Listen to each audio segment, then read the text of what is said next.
Hi there, registered dietitian nutritionist Bonnie Newlin, and I am coming to you with a little bit of information about milk.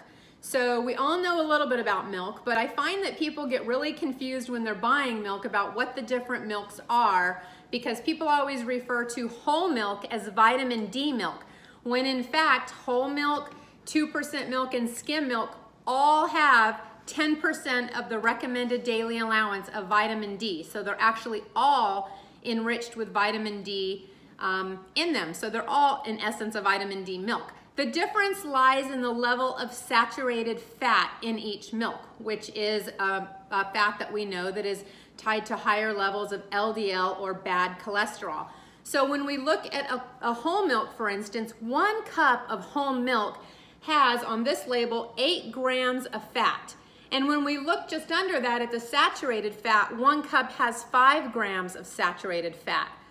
When you look at 2% milk, it's going to have almost, maybe just over half of what whole milk offers in terms of saturated fat. So 1 cup has 5 grams of fat, and the saturated fat is 3 grams. So the whole milk has 5 grams of saturated fat, the 2% has 3 grams of saturated fat, and then the 1% has 2.5 grams of whole fat, total fat, and the saturated fat is only 1.5.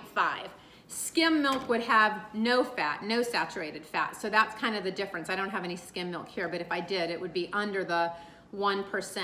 So for somebody that has high cholesterol, they would want to go with a milk that has less saturated fat, preferably a 1% or maybe even the skim milk if you like skim milk, because the whole milk does have more saturated fat, and that can increase your LDL cholesterol levels. Okay, so now that we got the saturation part under control, let's talk about other nutrients that they provide.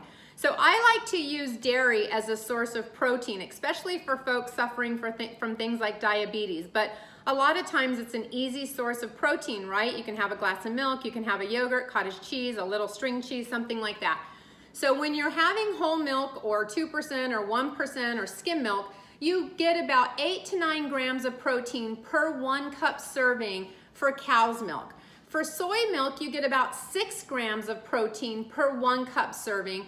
And for alternative milks like almond milk, coconut milk, oat milk, flax milk, any of these other plant-based milks, they don't provide the same amount of protein. They're great and you're certainly welcome to use them. I just want you to know that they're not protein heavy. These have about 2 to 3 grams of protein per 1 cup compared to 9 grams of protein for a cup of cow's milk and 6 grams of protein for soy milk. So I hope that helps you make some better choices when you get to the grocery store, and I hope it gives you some information that you can use. I'll see you next time. Bye.